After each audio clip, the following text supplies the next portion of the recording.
വചനം തിരുവചനം മാനവരക്ഷാവചനം ഹൃദയങ്ങളെ ഒരുങ്ങിയിടുക വചനത്തെ എതിരേൽക്കാൻ.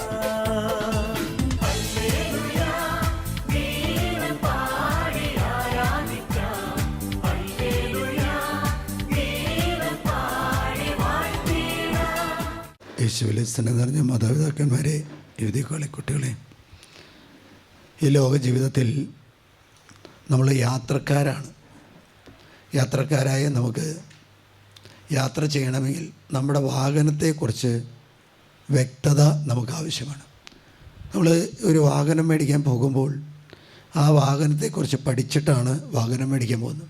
വീട്ടിലെ ഏത് ഉപകരണമാണെങ്കിലും കാലഘട്ടത്തിൽ നമ്മൾ വാങ്ങാൻ പോവുകയാണെങ്കിൽ പോകുന്നതിന് മുമ്പ് തന്നെ നെറ്റിലോ അല്ലെങ്കിൽ യൂട്യൂബിലോ നോക്കി ആ വാഹനത്തെക്കുറിച്ചുള്ള കാര്യങ്ങൾ വ്യക്തമായിട്ട് മനസ്സിലാക്കി അത് ഈടുറ്റതാണോ അത് ഗുണമേന്മയുള്ളതാണെന്നോ മനസ്സിലാക്കിയതിന് ശേഷമാണ് നമ്മൾ അത് വാങ്ങാനുള്ള കാരണം. അല്ലെങ്കിൽ എന്തുണ്ടാകുന്ന വെച്ചാൽ നമ്മുടെ കയ്യിലിരിക്കുന്ന പണം നമുക്ക് നഷ്ടപ്പെടുവാനായിട്ട് ഇടയാകുകയും ചെയ്യും. എന്നാൽ ഈ ലോകത്തിൽ ആ വാഹനം നമ്മളാകുന്ന ജീവിതമാകുന്ന വാഹനത്തെക്കുറിച്ച് മനസ്സിലാക്കാതെ ഓടുന്ന വണ്ടികളെല്ലാം കൃത്യമായിട്ടോ വ്യക്തമായിട്ടോ ഓടാത്ത വണ്ടികൾ. ഞാനിപ്പോൾ ഒരു ഓട്ടോറിക്ഷയിലാണ് വന്നത് ധ്യാനം കഴിഞ്ഞ്. അച്ഛന്മാരുടെ ധ്യാനം നടക്കാതിന് അപ്പം ഞാൻ മനുഷ്യൻ കഷ്ടപ്പെടുന്നത് നോക്കി. കാരണം എന്താണെന്ന് വെച്ചാൽ ഓട്ടോറിക്ഷയ്ക്ക് 5 മിനിറ്റ് നേരം ആ മനുഷ്യൻ അത് സ്റ്റാർട്ടാക്കാൻ വേണ്ടി പരിശ്രമിക്കായിരുന്നു. ഒരു 5 മിനിറ്റോടെ ഉണ്ടെങ്കിൽ എനിക്ക് നടന്ന് ഇവിടെ എത്താമായിരുന്നു. കാരണം അപ്പോൾ അങ്ങനെ അത്രയ്ക്ക് മോശമാണ്. പിന്നെ ആ മനുഷ്യൻ്റെ കഷ്ടപ്പാട് കണ്ടപ്പോഴും വയസ്സും തോന്നിയപ്പോൾ ഒരു 55-60 വയസ്സുണ്ട്.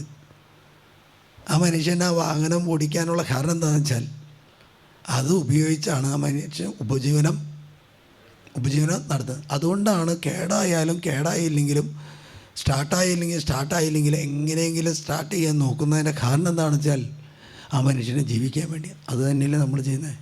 നമ്മുടെ വാഹനത്തിന് എത്ര കേടുണ്ട്, ശരീരമാവുന്ന വാഹനത്തിന് എത്ര കേടുണ്ടെങ്കിലും എത്ര പ്രശ്നമുണ്ടെങ്കിലും കുടുംബത്തിൽ എത്ര പ്രലോഭനങ്ങളോ പ്രശ്നങ്ങളുണ്ടെങ്കിൽ ഈ വാഹനം നമ്മൾ ഓടിച്ചുകൊണ്ട് ഈ റോട്ടിലൂടെയും വീട്ടിലൂടെയൊക്കെ നടക്കുന്നതിന് കാരണം നമുക്ക് എങ്ങനെയെങ്കിലും ജീവിച്ചേ പറ്റൂ.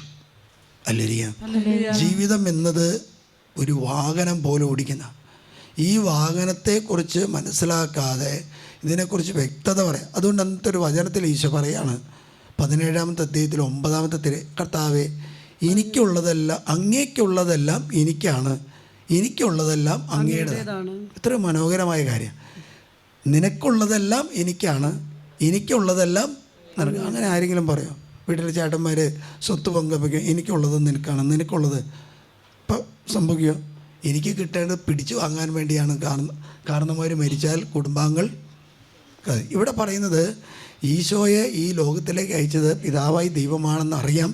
അതുകൊണ്ട് ഈശോ ഈ ലോകത്തിൽ നിന്ന് പ്രവർത്തിക്കുന്നത് എന്തിനു വേണ്ടിയാണെന്ന് പിതാവിന് വേണ്ടിയാണ്. അതുകൊണ്ട് ഈശോ പറയുന്ന പ്രകാരം അങ്ങേക്കുള്ളതെല്ലാം എനിക്കാണ്, എനിക്കുള്ളതെല്ലാം അങ്ങേ. അതൊരു സമർപ്പണമാണ്. അങ്ങനൊരു സമർപ്പണം ദൈവത്തോട് നടത്താതെ നമുക്കൊരിക്കലും ഒരു ജീവിതത്തിൽ സുഖകരമായിട്ട് മുന്നോട്ട് പോകാൻ പറ്റില്ല. സ്നാപക യോഹന്നാൻ പറയുന്നുണ്ട്, ഈ സ്വർഗരാജ്യം എന്ന് പറയുന്നത് എന്താണ്? ഒരു ബലപ്രയോഗമാണ്. സ്വർഗരാജ്യത്തിൽ പോകണമെങ്കിൽ നമ്മളെല്ലാവരും ബലം പ്രയോഗിച്ച്, ബലം എന്ന് പറഞ്ഞാൽ ശാരീരിക ബലമല്ല, ആത്മീയ ബലം കൊണ്ട് നിറഞ്ഞാൽ മാത്രമേ നമുക്ക് സ്വർഗരാജ്യത്തിൽ എത്തിച്ചേരുവാനായിട്ട് സാധിക്കുകയുള്ളൂ. ഞാനത് പറയുന്നതിൻ്റെ കാരണം, നന്നായിട്ട് വണ്ടി ഓടിച്ച അധികം നാൾ ഓടിക്കാത്തൊരു വണ്ടിയായിരുന്നു വിശുദ്ധ ആഗനസിൻ്റെ ജീവിതം. ആഗനസ് ജനിച്ച് വളർന്നു വന്നപ്പോൾ ബാല്യത്തിൽ തന്നെ അവളൊരു കാര്യം ചെയ്തു. തൻ്റെ ജീവിതത്തെ പൂർണ്ണമായി, ഭാഗികമായില്ല പൂർണ്ണമായിട്ട് കർത്താവിന് വിട്ടുകൊടുത്തു. അല്ലേലിയ. നമ്മുടെ കുട്ടികൾ ജനിക്കുമ്പോൾ തന്നെ പൂർണ്ണമായിട്ട് കർത്താവിനാണ്. നമ്മുടെ കുട്ടികൾ ജനിക്കുമ്പോൾ അങ്ങനെയല്ല ചെയ്യുന്നതെന്ന് എനിക്ക് നിങ്ങൾക്കും അറിയാം.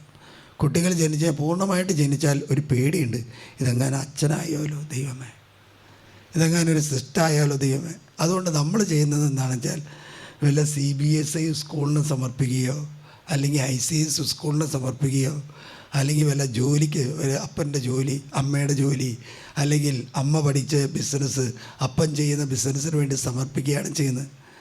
അല്ലേറിയാം. ആ സമർപ്പണം പൂർണ്ണമാണെങ്കിൽ ആ കൊച്ചിൻ്റെ ജീവിതം പൂർണ്ണമാണ്. ഇവിടെ പ്രകാരം പറയാണ്, അവൾ പൂർണ്ണമായിട്ട് വിട്ടുകൊടുത്തു, പൂർണ്ണമായിട്ട് സമർപ്പിച്ചു. അതുകൊണ്ട് എന്തുണ്ടായിച്ചാൽ ദൈവം അവളെ ഏറ്റെടുത്തു. ദൈവം അവളെ ഏറ്റെടുത്തു. ദൈവം അവളെ പരിപാലിക്കാൻ തുടങ്ങി. നമ്മുടെ കുട്ടികളെ ജനിപ്പിക്കാൻ മാമോദീസ മുക്കുമ്പോൾ സ്ഥലനമം സീറോ മലബാർ സഭയിൽ 3 ഉദാശകൾ ഒന്നിച്ച് കൊടുക്കുന്നത്. അതുകൊണ്ട് ഒന്നിച്ച് സമർപ്പിക്കാൻ എളുപ്പമാണ്. കാരണം എന്താ, കൊച്ചു കുട്ടിയായിരിക്കുമ്പോൾ തന്നെ പൂർണ്ണമായിട്ട് കർത്താവിന് വിട്ടുകൊടുത്താൽ ഒരാപത്തും വരില്ല, ഒരു കേടും വരില്ല, ഒരു ബുദ്ധിമുട്ടും വരില്ല. നമ്മുടെ വീട്ടിലൊക്കെ നമ്മൾ കൃഷി ചെയ്യുന്നവരായി നമ്മൾ ഇടയ്ക്ക് മരുന്നടിക്കുകയും വളം കൊടുക്കുകയും അല്ലെങ്കിൽ വെള്ളമൊക്കെ കൊടുക്കുന്നത് എന്താ, അതിന് കേടുപാടുകൾ ഉണ്ടാകാതിരിക്കാനാണ്. ഇവിടെ പ്രകാരം പറയാം, അവൾ വളർന്നു വന്നു, അവൾ അതിസുന്ദരിയായിട്ട് മാറി, കഴിവുള്ളൊരു പെൺകുട്ടിയായിട്ട് മാറി. ബാല്യം വളർന്നു വന്ന് അവൾ ഒരു 13 വയസ്സായപ്പോഴേക്കും അവളെ എല്ലാവരും ആകർഷിക്കാൻ തുടങ്ങി. അതിസുന്ദരിയാണ്, മനോഹാരിതയുള്ളതാണ്, ഒപ്പം കഴിവുകളുള്ളതാണ്. അതുകൊണ്ട് ആ റോമിലെ കുലീന കുടുംബത്തിലെ പ്രഭുക്കന്മാരുടെയും എല്ലാ ഉദ്യോഗസ്ഥന്മാരുടെയും മക്കളെല്ലാം ഇതിൻ്റെ പിന്നാലെ ചെയ്യാൻ തുടങ്ങി. അല്ലേരിക്കാം. നമ്മുടെ നാട്ടിൽ ഇപ്പോൾ പിള്ളേർ അങ്ങനെ വരാണെങ്കിൽ 1, 2, 3 ഒരു ലിസ്റ്റ് കൊടുക്കുക. ആദ്യത്തേത് എൻഗേജ്മെൻറ്റ് അങ്ങനെയൊക്കെ ഉണ്ട്. പിള്ളേരോട് ചോദിച്ചാൽ പറയും എങ്ങനെയാണെന്ന് വെച്ചാൽ ബുക്ക് ചെയ്യുക. 4 കാര്യങ്ങളുണ്ട്. ഒരു കൊച്ചു പയ്യനെ എന്നെ പറഞ്ഞത് നിങ്ങൾക്കറിയാമോ? ബുക്ക് ചെയ്യുക, നോക്കുക, ബുക്ക് ചെയ്യുക, എൻഗേജ് ചെയ്യുക. ആ പയ്യൻ പറഞ്ഞു, അച്ഛനെ ഈ പറയുന്നതൊന്നല്ല, പിള്ളേരിങ്ങനെ ചെയ്തുകൊണ്ടിരിക്കുക. ഒരാളെ നോക്കി എൻഗേജ് ചെയ്താൽ അവർ തമ്മിൽ പിന്നെ നോക്കാൻ പാടില്ല. അതുകൊണ്ട് ഇവളൊരു കാര്യം ചെയ്തു, ഒരാൾക്കും അപ്പോയിൻമെൻറ്റ് കൊടുത്തില്ല. ഇവൾ പറഞ്ഞു, എല്ലാവരോടും പറഞ്ഞു, ഞാൻ പൂർണ്ണമായിട്ട് കർത്താവിന് വിട്ടുകൊടുത്തു. അല്ല, കർത്താവിനെന്നല്ല, ഞാൻ മറ്റൊരു വ്യക്തിയുമായിട്ട് പൂർണ്ണമായിട്ട് താതാത്മ്യപ്പെട്ട് ജീവിക്കാം. അപ്പോൾ ഇവർ വിചാരിച്ചു അതായിരിക്കും മറ്റൊരു വ്യക്തിയാണെന്ന് വിചാരിച്ച് അതിൽ ആ ദേശത്തെ ഗവർണറിൻ്റെ മകനും കൂടി ഉൾപ്പെട്ടു. മകൻ ഇത് അവളെ അറിയിച്ചു. കാരണം ഒരു ദേശത്തെ ഒരു ധനാഢ്യനാകുമ്പോൾ അല്ലെങ്കിൽ അധികാരമുള്ളവനാകുമ്പോൾ ഒരു ഗവർണറും നമ്മുടെ നാട്ടിലെ ഗവർണറെ പോലെയല്ല, വിദേശത്തുള്ള ഗവർണർ എന്ന് പറഞ്ഞാൽ സർവ്വ അധികാരിയുമാണ്. അതുകൊണ്ട് അവൻ ഇവളോട് പറഞ്ഞു, ഞാൻ നിന്നെ സ്നേഹിക്കുന്നു, നമുക്കൊന്ന് ജീവിക്കാം. അപ്പോൾ അവൾ പറഞ്ഞു, ഞാനൊരു വ്യക്തിയുമായിട്ട് പൂർണ്ണ ബന്ധത്തിലാണ്, അതുകൊണ്ട് നിൻ്റെ ഈ അഭ്യർത്ഥന ഞാൻ സ്വീകരിക്കുന്നില്ല, തിരസ്കരിച്ചു. ഉണ്ടാകുന്ന സംഭവം എന്താണെന്ന് വെച്ചാൽ, കുറേ നാൾ കഴിഞ്ഞപ്പോൾ ഈ മകൻ വലിയ രോഗിയായിട്ട് മാറി. ഇവനെ ഇത് സാധിക്കാതെ വന്നപ്പോൾ ഇവൻ രോഗിയായിട്ട് മാറി. നമ്മളിപ്പോൾ കേൾക്കാറുണ്ട്, കുട്ടികളെ സ്നേഹിക്കുന്നു, കല്യാണത്തിന് സമ്മതിച്ചില്ലെങ്കിൽ എന്താ, കത്തിയെടുത്ത് കുത്തി കൊല്ലുക. ഇപ്പോൾ ഇന്നലെ കോടതി വിധി ഉണ്ടായി, എന്താ, ഈ കുട്ടിക്ക് ഒരിക്കലും ഇളവ് കൊടുക്കാൻ പറ്റില്ല. സ്നേഹബന്ധത്തിൽ പോലും വിഷം കലർത്തി കൊടുത്തു. സ്നേഹബന്ധത്തിൽ കോടതി അങ്ങനെ വിധിച്ചത്. കാരണം അവരെല്ലാം പ്രതീക്ഷിച്ചത് പ്രായമനുസരിച്ചും വിദ്യാഭ്യാസം അനുസരിച്ചും ഒരളവ് കിട്ടുമെന്ന്. കിട്ടിയില്ല. കാരണം എന്താ, ഇതൊരു മാതൃകയായിട്ട് മാറണം ലോകത്തിന്. അല്ലേലിക്കാം. അതുകൊണ്ട് ഇത് രോഗിയായിട്ട് മാറിയപ്പോൾ ഈ ഗവർണർ ഈ കാര്യം അന്വേഷിക്കുകയാണ്, എന്താണ് ഇവനൊരു മാരക രോഗത്തിനടിവേ. അതിന് ഗവർണർ മനസ്സിലാക്കി, ഇവനൊരു പെൺകുട്ടിയെ സ്നേഹിക്കുന്നുണ്ട്, ആ പെൺകുട്ടി ഇന്ന പെൺകുട്ടിയാണ്, ആഗ്രസാണ്.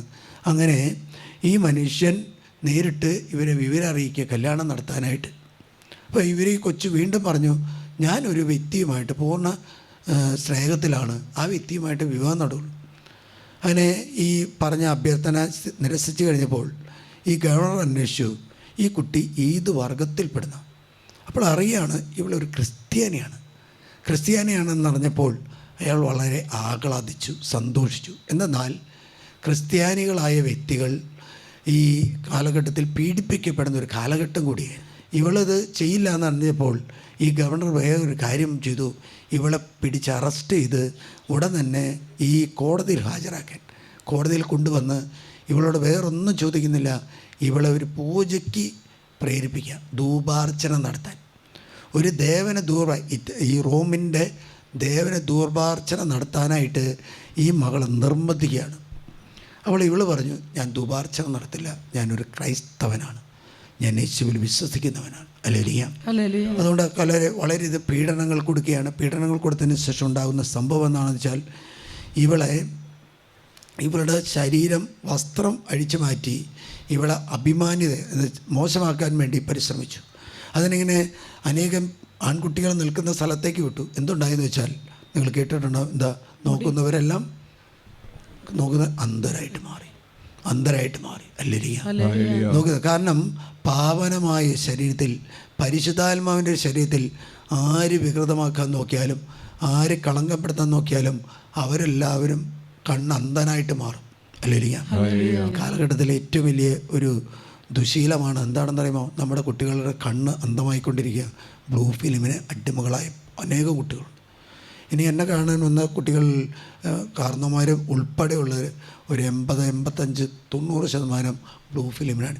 ബ്ലൂ ഫിലിം കണ്ടാൽ നമ്മുടെ ശരീരം, നമ്മുടെ കണ്ണ് മലിനമാകും. അതുകൊണ്ട് അങ്ങനെ ചെയ്തിട്ടുണ്ടെങ്കിൽ അങ്ങനെ സംഭവിച്ചിട്ട് കുമ്പസാരിക്കണം, അനുതപിക്കണം, തിരിച്ച് ഉടമ്പടി പിടിക്കണം. കാരണം ജോബിൻ്റെ പുസ്തകം 31:1-2 ഞാൻ എൻ്റെ കണ്ണും ദൈവവുമായിട്ട് ഞാൻ ഉടമ്പടി ചെയ്തിരിക്കുന്നു. അതുകൊണ്ട് ഒരു കന്യകയെ എങ്ങനെ ഞാൻ എൻ്റെ കണ്ണുമായി ഒരു ഉടമ്പടി ചെയ്തിട്ടുണ്ട്, അപ്പോൾ ഞാൻ എങ്ങനെ ഒരു കന്യകയെ നോക്കും. കന്യകയായിട്ടിരിക്കണമെങ്കിൽ കണ്ണിന് വിശുദ്ധി ഉണ്ടാകും. അതിനുശേഷം ഇങ്ങനെ ഇപ്പോൾ ഇവളെ തോപ്പിക്കാൻ പറ്റില്ല. കാരണം എന്താ? ഇവരെ നോക്കുന്നവരെല്ലാം അന്ധരായിട്ട്. അതുകൊണ്ട് ആരും അങ്ങോട്ട് വരാതിരുന്നു. അപ്പോൾ ചെയ്തൊരു കാര്യമാണ് ഇവളെ അഗ്നിയിൽ ദഹിപ്പിക്കുക. ഇവളെ അഗ്നിയിൽ ദഹിപ്പിക്കാൻ വേണ്ടി അഗ്നി കൂട്ടി ഈ അഗ്നിയിലേക്ക് ഇവർ വലിച്ചെറിയുകയാണ് ആഗ്നസിനെ വലിച്ചെറിഞ്ഞപ്പോൾ എന്തുണ്ടായെന്ന് വെച്ചാൽ ആ പാവനമായ ശരീരത്തിൽ അഗ്നി ഏറ്റില്ല, ദഹിപ്പിക്കാൻ പറ്റിയില്ല. ഹല്ലേലൂയ. അതുകൊണ്ടാണല്ലോ 10 മനസ്സ് ദ്വീപിലിരുന്ന് വെളിപാട് പുസ്തകം എഴുതിയ വ്യക്തി എന്താ? എണ്ണയിൽ വറുത്ത വ്യക്തിയാണ് വിശുദ്ധ യോഹന്നാൻ. ക്രിസ്തുവിൻ്റെ സ്നേഹം തിരിച്ചറിഞ്ഞ യോഹന്നാന് ജീവിതം കർത്താവ് തിരിച്ചു കൊടുക്കുക. ഹല്ലേലൂയ. കർത്താവിന് തിരിച്ചു കൊടുക്കാൻ പറ്റും. കരിച്ചതോ അല്ലെങ്കിൽ മുറിഞ്ഞതോ രോഗിയായ ഏതൊരു വ്യക്തിക്കും തിരിച്ചു കൊടുക്കാൻ. അതുകൊണ്ട് ഈ രാജാവ് കുപിതനായിട്ട് ഗവർണർ കുപിതനായിട്ട് ചെയ്യുന്ന ഒരു കാര്യം ഇതാണ്. അവിടെ ശരീരം ചിരച്ഛേദനം ചെയ്ത് മുറിച്ച് കൊല്ലാനായിട്ട് തീരുമാനിക്കുക. ഹല്ലേലൂയ. അവിടെ സന്തോഷത്തോടെ ധീരതയോടുകൂടി ആ രക്തസാക്ഷിത്വം ചിന്തി നേടി. അങ്ങനെ ആഗ്നസ് റോമിൻ്റെ ഒരു വിശുദ്ധിയായിട്ട് മാറി. ഈ പാലീയത്തിന് വേണ്ടിയുള്ള ആടിനെ ഇന്ന് ദേവാലയത്തിൽ സമർപ്പിച്ച് ആ ആടിനെ ദൈവത്തിന് ബലി അറിയിച്ചിട്ട് അതിൻ്റെ രോമമെടുത്താണ് ബിഷപ്പന്മാരുടെ പാലി ഉണ്ടാക്കുന്നത്. അത് ചെയ്യുന്നത് എന്നാണെന്ന് വെച്ചാൽ അത് ചെയ്യുന്ന ഒരു ദിവസം എന്ന് പറയുന്നത് ആഗ്നസിൻ്റെ തിരുനാൾ ദിനത്തിലാണ് റോം അത് ചെയ്യുന്നത്. കാരണം എന്താ? ആഗ്നസ് അത്രമാത്രം ധീരതയോടുകൂടി ക്രൈസ്തവ ജീവിതത്തിന് വേണ്ടി, ക്രിസ്തുവിന് വേണ്ടി സാക്ഷ്യം വഹിച്ചു. തെസ്സലോനിക്കർക്ക് എഴുതിയ ലേഖനത്തിൽ 2-ാമത്തെ ലേഖനത്തിൽ ഇപ്രകാരം പറയുന്നുണ്ട്: ആരും നിങ്ങളെ ഒരു വിധത്തിലും വഞ്ചിക്കാതിരിക്കട്ടെ.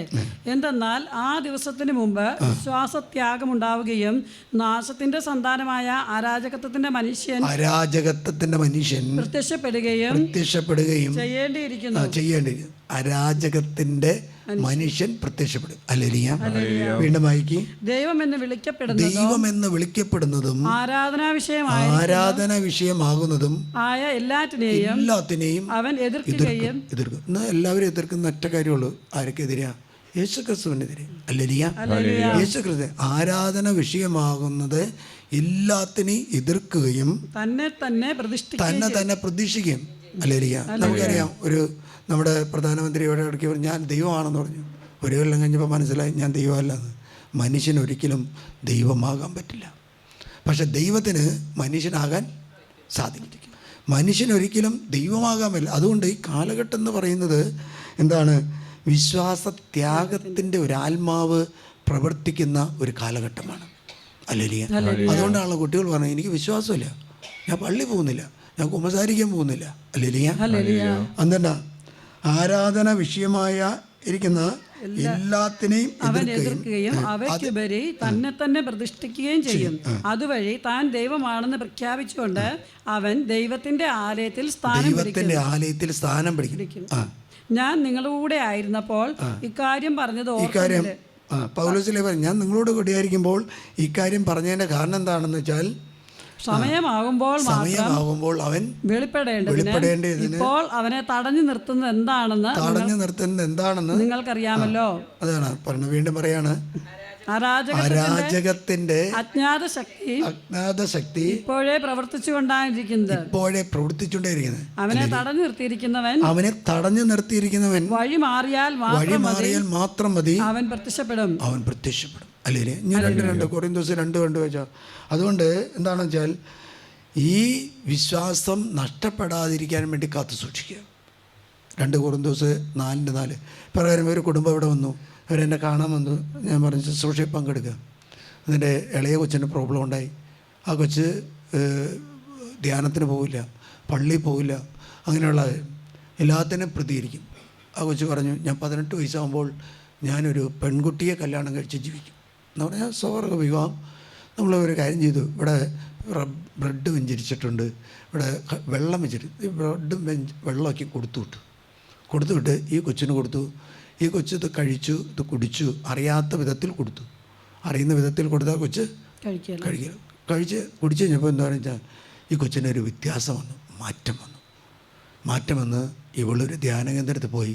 അവൾ 5 ദിവസത്തെ ധ്യാനം കൂടി വിശുദ്ധിയിലേക്ക് പ്രവേശിച്ചു. അവർ കഴിക്കുന്ന ഇറച്ചിയൊക്കെയും ഈ ഹലാലിൽ വരുന്ന ഞാൻ പറയാൻ നീക്കാൻ പറഞ്ഞു. കാരണം എന്താ, ഇതൊരു ദേവന് സമർപ്പിച്ച ബലിവസ്തുവാണ്, കഴിക്കാൻ പറഞ്ഞു. കഴിഞ്ഞ് 2ാമത്തെ കൊച്ചിന് വന്നു. ആ കൊച്ചിന് വന്നു, അവരിവിടെ വന്നു, നമ്മൾ ശുശ്രൂഷയിൽ പങ്കെടുത്തു, കണ്ടു, പ്രാർത്ഥിച്ച് അങ്ങനെ ചികഞ്ഞ് വെല്ലുമ്പോഴാണ് എന്ന് വെച്ചാൽ ഇന്നിപ്പോൾ നമുക്കറിയാം, ഇന്ന് അമേരിക്കയിൽ തൊട്ട് എന്താണെന്ന് വെച്ചാൽ അമേരിക്കയിൽ കുടിയേറ്റക്കാരെ പിടിക്കാൻ വേണ്ടി സ്ഥാനം ഏറ്റെടുത്ത് അതേ നിമിഷം തൊട്ട് ആ രാജ്യത്തേക്ക് കുടിയേറിയവർ എന്ന് പറഞ്ഞാൽ അംഗീകാരമില്ലാതെ കുടിയേറിയവരെ പുറത്താക്കാൻ വേണ്ടി ഡൊണാൾഡ് ട്രംപ് നിയമം പാസ്സാക്കി. നമ്മൾ നിയമം പാസ്സാക്കേണ്ടതെന്ന് വെച്ചാൽ നമ്മൾ അംഗീകരിച്ചോ അംഗീകരിക്കാതെയോ നമ്മുടെ കുടുംബത്തിലേക്ക് കയറിയ കുടിയേറ്റക്കാരെ നമ്മൾ എന്ത് ചെയ്യണം? ഒഴിപ്പിച്ചാലേ നമ്മൾ രക്ഷപ്പെടുകയുള്ളൂ. ആ മനുഷ്യൻ ചെയ്യുന്നത് നല്ലതാണ്. കാരണം അംഗീകാരത്തോടു കൂടി ഈ രാജ്യത്തേക്ക് അല്ലേ? അത് റോമിൽ ചെയ്ത എന്തോരം ആൾക്കാർ പുറത്തു കൊണ്ടുവരുന്നറിയുമോ? കേരളത്തിൽ തന്നെ എത്ര ആൾക്കാർ റോമിൽ ചെന്നുണ്ട്. കേരളത്തിൽ മാത്രമല്ല, എല്ലാ രാജ്യത്തിലുള്ള ആൾക്കാർ ചെന്നൊരു സ്ഥലമാണ് റോമ. പോലീസുകാർ വരുമ്പോൾ അവർ മാറി ഓടും. പോലീസുകാർ മൗന സമ്മതമാണ്. അല്ലേരിക്കാം. അതുകൊണ്ട് ഡൊണാൾഡ് ട്രംപ് ചെയ്തതുപോലെ നമ്മുടെ കുടിയേറ്റക്കാരെ ഒഴിവാക്കണം. ഇവരൊക്കെ വേണ്ടി പ്രാർത്ഥിക്കുമ്പോൾ നമ്മുടെ കുട്ടികളൊക്കെയും നമ്മുടെ വീട്ടിൽ വലിയ പൈസ ഒന്നും വരാതിരിക്കുകയാണെങ്കിൽ വലിയ പാപമൊന്നും വരില്ല. പൈസ കൂടുന്നതിനനുസരിച്ചാണ് പാപം കൂടുന്നത്. അല്ലേരിക്കാം.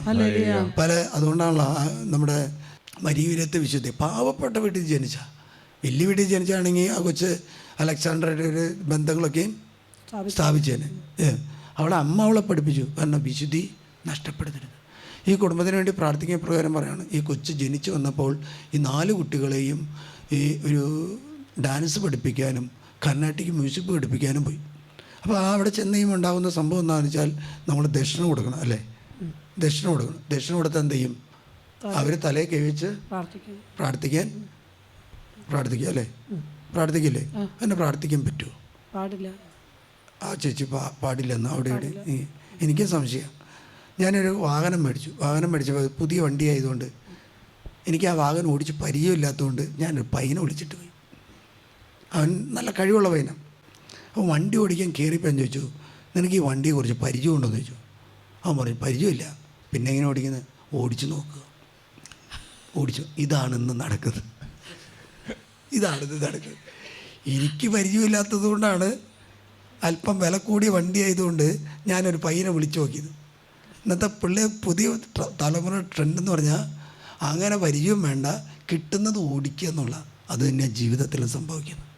അതെന്ന് വെച്ചാൽ ഞാൻ പറഞ്ഞു ഇത് ഇന്ന കാര്യങ്ങൾ, അപ്പം പറയാം ഇതിൻ്റെ പെട്രോൾ ടാങ്ക് എവിടെയെന്ന് അറിയില്ല, അതല്ലേ ഞാൻ പറഞ്ഞു ഇതിനെക്കുറിച്ച് വ്യക്തമായിട്ട് ബോധ്യമായിട്ട് അവൻ പിന്നെ ഒരു ആംബുലൻസ് ഓടിക്കുന്ന പയ്യനായതുകൊണ്ട് അവനൊരു 10-15 മിനിറ്റ് കഴിഞ്ഞപ്പോഴേക്കും അതിൻ്റെ കൺട്രോള് തിരിച്ച് പിടിച്ചു. ജീവിതത്തിൻ്റെ കൺട്രോള് തിരിച്ചു പിടിക്കാതെ, ജീവിതത്തിൽ ചെയ്യേണ്ടതും ചെയ്യാൻ പാടില്ലാത്തതും മനസ്സിലാക്കാതെ ഒരിക്കലും ഒരാൾക്ക് ജീവിക്കാൻ സാധിക്കില്ല. ഞാൻ ഇവരോട് ചോദിച്ചു, അപ്പോൾ പറഞ്ഞു വീട്ടിൽ പൈസ ഉണ്ടായി, അതുകൊണ്ട് പിള്ളേരെ ഡാൻസ് പഠിക്കട്ടെ. ഡാൻസ് പഠിക്കാൻ ഏതോ അക്രൈസ്തവ സ്ത്രീയുടെ അടുത്ത് കൊണ്ടുവന്നാക്കി അവർ ദക്ഷിണ വെച്ചു, തലയിൽ കൈവച്ച് പ്രാർത്ഥിച്ചു. പിന്നെ ഡാൻസൊക്കെ പഠിച്ചു, കർണാട്ടിക് മ്യൂസിക്. അത് ദൈവസ്തുതികളാണ്, ദേവസ്തുതികളാണ്. അതവർ ചൊല്ലിക്കൊടുത്തു, പാടിക്കൊടുത്തു, നൃത്തം ചെയ്തു. നൃത്തം ചെയ്തപ്പോൾ ടീച്ചർക്ക് ഒരു ആഗ്രഹം, കൊച്ചു നന്നായിട്ട് നൃത്തം ചെയ്യുന്നു. എന്തുകൊണ്ട്? ഈ കൊച്ചിനെ രംഗപ്രവേശനം ചെയ്യുന്നത് എവിടെയാണെന്ന് വെച്ചാൽ തൃശ്ശൂർ ഭാഗത്തുള്ള എല്ലാ ജനതകളും വരുന്ന ഒരു സ്ഥലത്ത് കൊണ്ടുപോയി ചെയ്യണം. കാശുള്ളത് കൊണ്ട് എന്ത് ചെയ്തു, ഇവിടുന്ന് വാഹനത്തിൽ ടീച്ചറിനെയും കൂട്ടി അവിടെ പോയി ഒരു അക്രൈസ്തവ ആലയത്തിൽ എന്ന് പറഞ്ഞാൽ അവിടുത്തെ മതത്തിൻ്റെ ആചാരം അനുസരിച്ച് ഒരു ക്രിസ്ത്യാനി അവിടെ കയറിയെന്ന് പറഞ്ഞാൽ അതടയ്ക്കണം. അപ്പോൾ വിജാതിരിക്ക് മനസ്സിലായിട്ടുണ്ടാവും. അവിടെ പോയി മനോഹരമായി രംഗപ്രവേശനം ചെയ്തു. 4 കുട്ടികൾക്കും ചെയ്തു. അതിൽ 2 കുട്ടികൾക്ക് ഇന്ന് ബാധിച്ചു കഴിഞ്ഞു. അല്ലേലൂയ. ഞാൻ പറഞ്ഞു ഇതൊരു 1-ാം പ്രമാണ ലംഘനം. കാരണം എന്താ? 2-ാം പ്രമാണ ലംഘനം എന്ന് പറയുന്നത് എന്താണ്? 2-ാം പ്രമാണ ലംഘനം എന്ന് പറയുന്നത് എന്താണ്? 2-ാം പ്രമാണ ലംഘനം എന്താ? കർത്താവിൻ്റെ നാമം വൃത എന്ന് പറഞ്ഞാൽ വല്ല മരത്തുമേ വെച്ച് വെട്ടുന്നതാണോ വൃത? ആണോ? വായിൽ വെച്ച് വെട്ടുന്ന വൃത. വായ കൊണ്ട് ഒരു വ്യക്തി വേറൊരു ദൈവത്തെ വിളിച്ചാൽ, ദൈവത്തെ ആരാധിച്ചാൽ, ദൈവത്തിൻ്റെ സ്തുതിഗീതങ്ങൾ പറഞ്ഞാൽ 2-ാം പ്രമാണം ലംഘിക്കപ്പെട്ടു. ശരിയാണോ? ശരിയാണ്. നിങ്ങൾ വീട്ടിലിരിക്കുന്ന ഒരു കോഴീനെ, ചാവാൻ പോകുന്ന കോഴിയാണ്, ചത്തുകൊണ്ടിരിക്കുന്ന കോഴിനെ, അത് ഗീവറിസനാണെന്ന് നേർന്നേ പിറ്റേ ദിവസം അത് ജീവനോടെ ഓടി. കാരണം അത് നാവിൻ്റെ വിശുദ്ധി. നാവിൻ്റെ വിശുദ്ധി എന്ന് പറയുന്നത് വലുതാ. അല്ലേലിയ. നാവിൻ്റെ വിശുദ്ധി എന്ന് പറയുന്നത് നിങ്ങളുടെ വീട്ടിലൊരു പ്ലാവ് ഒന്ന് കായ്ക്കുന്നില്ല, എൻ്റെ കർത്താവേ ഇതൊന്ന് കാച്ചാൽ ഇതിൻ്റെ ആദ്യത്തെ ഫലം കൊടുക്കാമെന്ന് പറ, കായ്ക്കും. കായ്ക്കാത്തതിൻ്റെ കാരണം എന്താണെന്ന് വെച്ചാൽ കൊടുക്കാൻ തയ്യാറല്ല. കാരണന്മാരെല്ലാം കൊടുക്കാൻ തയ്യാറായിരുന്നു. എന്തുകൊണ്ടെന്ന് പറഞ്ഞാൽ ഒരു കൊല തേങ്ങ ഉണ്ടായി 50 ഉണ്ടാവും. ഒരു കപ്പക്കൊള്ളി പറിച്ചാൽ എന്തെന്ന് കഴിഞ്ഞാൽ ഒരു 5 ദിവസത്തേക്ക് കഴിക്കാനും, അല്ലെങ്കിൽ വീട്ടിൽ അതിനുള്ള ആളുണ്ടാവും. ഇന്നൊരു കപ്പക്കൊള്ളി കുറച്ചാൽ 2 ഞാഞ്ഞൂലുകൾ അതും ഉണ്ടാവും. കാരണം എന്താ? കൊടുക്കാൻ തയ്യാറായാൽ. സുഭാഷിതങ്ങളുടെ പുസ്തകത്തിലാണ് നീ കൊടുക്കും തോറും അമർത്തി കുലുക്കി നിനക്ക് തരും. അവിടെ പറയുന്നുണ്ട് നീ കൊടുക്കണം, കൊടുത്താൽ മാത്രമേ തിരിച്ചു തരൂ. അല്ലേലിയ. ഇവരോടത് പറഞ്ഞു. ഞാൻ പറഞ്ഞു കുമ്പസാരിക്കുക, പറഞ്ഞ് കുമ്പസാരിക്കുക. പിന്നെ ഇവർക്ക് ഷോപ്പുകളുണ്ട്. അതുകൊണ്ടെന്ന് വെച്ചാൽ ആയുധപൂജ വരുമ്പോൾ എന്ത് ചെയ്യും? ആയുധപൂജ ചെയ്യും. അല്ലേലിയ. അവരത് ചെയ്യാൻ തുടങ്ങി. കുട്ടികളിൽ മാറ്റം സംഭവിച്ചു. അല്ലേലിയ. ഞാൻ എല്ലാ വാഹനം ഓടിക്കാൻ പഠിക്കണമെന്ന് പറഞ്ഞാൽ എല്ലാ വാഹനം ഓടിക്കാൻ നിങ്ങൾ പഠിക്കണ്ട, ഞാനും പഠിക്കണ്ട. നമ്മുടെ വാഹനം ഓടിക്കാൻ പഠിച്ചു. അതായത് ക്രിസ്ത്യാനിയുടെ ജീവിതമാകുന്ന വാഹനം ഓടിക്കാൻ ക്രിസ്ത്യാനി പഠിച്ചു മതി. അല്ലെങ്കിൽ ഹിന്ദുക്കളുടെ ജീവിതമാകുന്ന ഇത് പഠിച്ചു മതി. കാരണം ഇപ്പോൾ സമ്മിശ്രമായിട്ട് തന്നെ എന്താണെന്നറിയാമോ, എന്തെങ്കിലും പ്രശ്നം ഉണ്ടെങ്കിൽ ക്രിസ്ത്യാനിയുടെ വീട്ടിൽ വന്നിട്ട് ഒരു അക്രൈസ്തവൻ പറയുന്നത് വേറൊരു അക്രൈസ്തവൻ്റെ സ്ഥലത്ത് പോയി ചെയ്യാനാണ്. നമുക്ക് ഇത് ചെയ്ത് നമ്മളിത് പിടിച്ച് വരുമ്പോൾ അറിയുന്നത് ഇന്ന് ഈ മതസൗഹാർദ്ദം പോലെ, മതസൗഹാർദ്ദം എന്ന് പറഞ്ഞ സംഭവമില്ല, മനുഷ്യത്വം എന്ന് പറഞ്ഞ സംഭവമുണ്ട്. അപ്പോൾ വീട്ടിലെ പ്രശ്നം വന്നപ്പോൾ ഇവർ പറയാണ് നമ്മുടെയും നിങ്ങളുടെയും ചെയ്തിട്ട് ശരിയാവില്ല, അപ്പുറത്ത് ചെയ്യണം. അപ്പോൾ ഓൾറെഡി ഇത് ചെയ്തിട്ടുണ്ട്, അതും ചെയ്തിട്ടുണ്ട്, 3ാമത്തെയും ചെയ്യാം. രക്ഷപ്പെടുമോ? അതുകൊണ്ടാണ് അരാജകത്തിൻ്റെ അജ്ഞാത ശക്തി അവരുടെ മനസ്സുകളെ അന്ധമാക്കി മാറ്റി, അവരുടെ ഹൃദയങ്ങളെ അന്ധമാക്കി മാറ്റി. എന്തിനാണെന്ന് പറയുമോ? പിശാചിന് നമ്മളെ നശിപ്പിച്ചേ പറ്റൂ. അല്ലേലിയ. എൻ്റെ കൂടെ വണ്ടി ഓടിക്കാൻ വന്ന പയ്യൻ, എനിക്ക് ഇഷ്ടപ്പെട്ട പയ്യനാണ്. അവന് വണ്ടി ഓടിക്കാൻ അറിയില്ലെങ്കിലും 15 മിനിറ്റ് കൊണ്ട് അവൻ തിരിച്ചു പിടിച്ചു. നമ്മൾ വാഹനമൊക്കെ മേടിക്കുമ്പോൾ പ്രത്യേകം ശ്രദ്ധിക്കണം. വാഹനം മേടിക്കുമ്പോൾ എന്താണെന്ന്, വാഹനം ഇറക്കുന്ന സമയത്ത് ചില ചിട്ടകൾ ചെയ്യും. എന്താണെന്ന് വെച്ചാൽ 4 നാരങ്ങ 4 ടയറിൻ്റെ ഉള്ളിലും വയ്ക്കും. എന്നോട് പറഞ്ഞ പയ്യൻ പറഞ്ഞു, ഇതിൻ്റെ വണ്ടി തരുന്ന പയ്യൻ പറഞ്ഞു, അച്ഛനൊരു കാര്യം ചെയ്യണം, ഞാൻ 4 നാരങ്ങ ടയറിൻ്റെ ഉള്ളിൽ വെച്ചിട്ടുണ്ട്, അച്ഛൻ വണ്ടി മൂവ് ചെയ്തിട്ട് നിർത്തണം, എന്നിട്ട് ഞാൻ വണ്ടിയുടെ കാര്യങ്ങൾ പറഞ്ഞുതരാമെന്ന് വെച്ചു. ഓക്കെ. ഞാൻ ചോദിച്ചു എന്തിനാണ് നാരങ്ങ വെച്ചിരിക്കുന്നത്? അല്ല അത് ചുമ്മാ വെച്ചിരിക്കുന്നത്. ഞാൻ പറഞ്ഞു നാരങ്ങ എടുത്ത് മാറ്റാൻ പറഞ്ഞു. കാരണം എന്താ? വണ്ടി എൻ്റേതാണെങ്കിൽ അത് ഏത് ആചാരം ചെയ്യണമെന്നും ഏത് പ്രവൃത്തി ചെയ്യണമെന്നും അറിയേണ്ടത് ആരാ? ഞാനാ വണ്ടിയുടെ ഉടമസ്ഥനാണ്. എനിക്ക് മുമ്പ് ആദ്യത്തെ വണ്ടി മേടിച്ച ബുദ്ധിമുട്ട് വന്നിട്ടുണ്ട്, എനിക്കറിയില്ലായിരുന്നു. അതുകൊണ്ട് നിങ്ങൾ വാഹനം മേടിക്കുമ്പോൾ ഇങ്ങനത്തെ ചില കാര്യങ്ങൾ, ഓരോ മതസ്ഥരും അവരുടേതായ കടയാണെങ്കിൽ ചേർന്ന് അവൻ പോകുന്നപ്പോൾ പറയാം എനിക്ക് ഇഷ്ടപ്പെട്ടു വെച്ചാൽ എന്താടാ അച്ഛൻ ആദ്യം തന്നെ നാരങ്ങ എടുപ്പിച്ചത് എനിക്കിഷ്ടപ്പെട്ടു. ഈ പയ്യൻ വലിയ ധ്യാനങ്ങളൊന്നും കൂടിയിട്ട് ഇവിടെ 2 തവണ നിന്ന് ധ്യാനം കൂടിയുണ്ട്. എന്താണെന്ന് ചോദിച്ചു. അവൻ പറഞ്ഞു, അത് നാരങ്ങയല്ല ഫാദർ, അതേ ഒരാചാരം ചെയ്യുന്നതാണ്, ഒരാചാരം ചെയ്യുന്നതാണ്. നമ്മുടെ ജീവിതം സ്വർഗത്തിലേക്ക് പോകണമെങ്കിൽ ഈ ജീവിതം ഈ ലോകത്തിൽ ഇറക്കുമ്പോൾ ദൈവത്തിന് പ്രതിഷ്ഠിതമാണ്. അത് മാമോദിസായാലും സ്ഥൈലലവനത്താലും കൂദാശകളാലും പരിപുഷ്ടമാണ്, മുദ്ര ചെയ്യപ്പെട്ടതോ. ആ ജീവിതം പഠിക്കണമെങ്കിൽ വിശുദ്ധ ഗ്രന്ഥം പഠിക്കണം. ഈ വിശുദ്ധ ഗ്രന്ഥം പഠിക്കാതെ ഒരു അച്ഛനോ ഒരു സിസ്റ്ററിനോ ഒരു ബിഷപ്പിനോ ഒരു അൽമായനോ ഒരു യുവതിവാക്കൾക്കോ ഒരു കുട്ടികൾക്കോ അക്രൈസ്തവനോ ജീവിക്കാൻ പറ്റില്ല. കണ്ണുകളടച്ച് കൈകളൊന്നും ഉയർത്താം. കണ്ണുകളടയ്ക്കട്ടെ, എല്ലാവരും കണ്ണുകളട്ടെ. കർത്താവേ, ഞങ്ങളുടെ ഹൃദയങ്ങൾ അങ്ങ് തുറക്കണമേ, ആത്മീയമായ കണ്ണുകൾ അങ്ങ് തുറക്കണമേ, ഞങ്ങളുടെ ബുദ്ധിയെ അങ്ങ് തുറക്കണമേ. കർത്താവേ, ഞങ്ങളുടെ വചനം പഠിക്കാനുള്ള കൃപ ഞങ്ങൾക്ക് നൽകണമേ. ദൈവത്തിൻ്റെ കൽപ്പനകൾ പാലിക്കാനുള്ള കൃപ ഞങ്ങൾക്ക് നൽകണമേ. തിരുസഭയുടെ കൽപ്പന അനുസരിക്കാനുള്ള കൃപ നൽകണമേ. ദൈവപ്രമാണങ്ങൾ, തിരുസഭയുടെ കൽപ്പനകൾ, വിശുദ്ധ കൂദാശകൾ, വചനങ്ങൾ യോഗ്യതയുടെ പരികർമ്മം ചെയ്യുവാനുള്ള ഒരു കൃപയും ഒരു അഭിഷേകവും എനിക്ക് നൽകണമേ. കർത്താവേ, കണ്ണുകളടച്ച് കരങ്ങളൊന്നുയർത്തി അവൻ്റെ നാമത്തെ വിളിക്കട്ടെ. കണ്ണുകളടച്ച് കരങ്ങളൊന്നുയർത്തി കർത്താവിൻ്റെ നാമത്തെ വിളിക്കട്ടെ. ഹല്ലേലൂയ.